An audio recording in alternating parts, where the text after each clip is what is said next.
बीडवासियांचं स्वप्न आता पूर्ण होणार आहे। खरं तर हे खूप मोठं स्वप्न आहे, कारण उद्या मराठवाडा मुक्तीसंग्राम दिन आहे आणि याच दिवसाचं औचित्य साधून अहिल्यानगर ते बीड या लोहमार्गावरती पहिली रेल्वे धावणार आहे। त्यामुळे बीडकरांची स्वप्नपूर्ती या निमित्तानं झाली आहे। अनेक वर्षांपासून खरं तर रेल्वेची मागणी केलेली होती आणि आज अखेर स्वप्नपूर्ती होतीये। बीडकरांना याची उत्सुकता आहे। रेल्वे स्थानक, रेल्वे नेमकी कशी असते हे बघण्यासाठी अनेक जण हे रेल्वे स्थानकावरती गर्दी सुद्धा करतायत, तर काही शाळांकडून विद्यार्थ्यांना ही सैर सुद्धा घडवली जाते।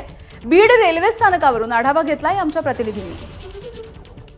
मी सध्या उभा आहे बीडच्या रेल्वे स्थानकावरती। कदाचित ही बाब आपल्यासाठी नाविन्यपूर्ण नसेल, मात्र बीडकरांसाठी हे खास आहे।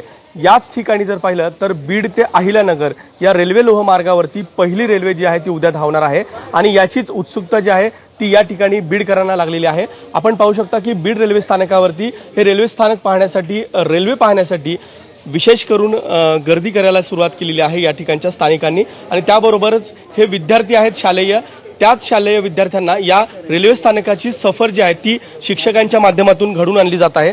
सर, कुठल्या शाळेचे तुम्ही शिक्षक आहात आणि हे विद्यार्थ्यांना नेमकी सफर घडवताय तुम्ही, काय सांगितलं जातं? हे विद्यार्थी भगवान विद्यालयाचे विद्यार्थी आहेत आणि मी गुरुकुल चालवतो।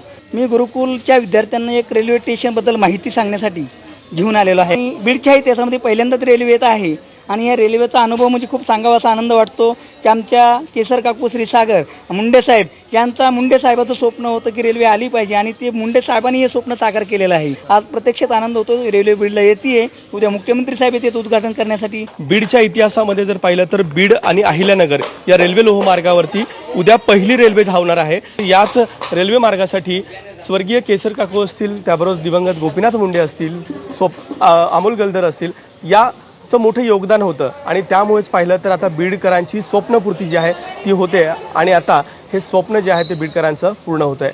कॅमेरामन प्रमोद जोशीसह विकास माने, एबीपी माझा, बीड। पुढची एक मोठी बातमी, मंत्रिमंडळाच्या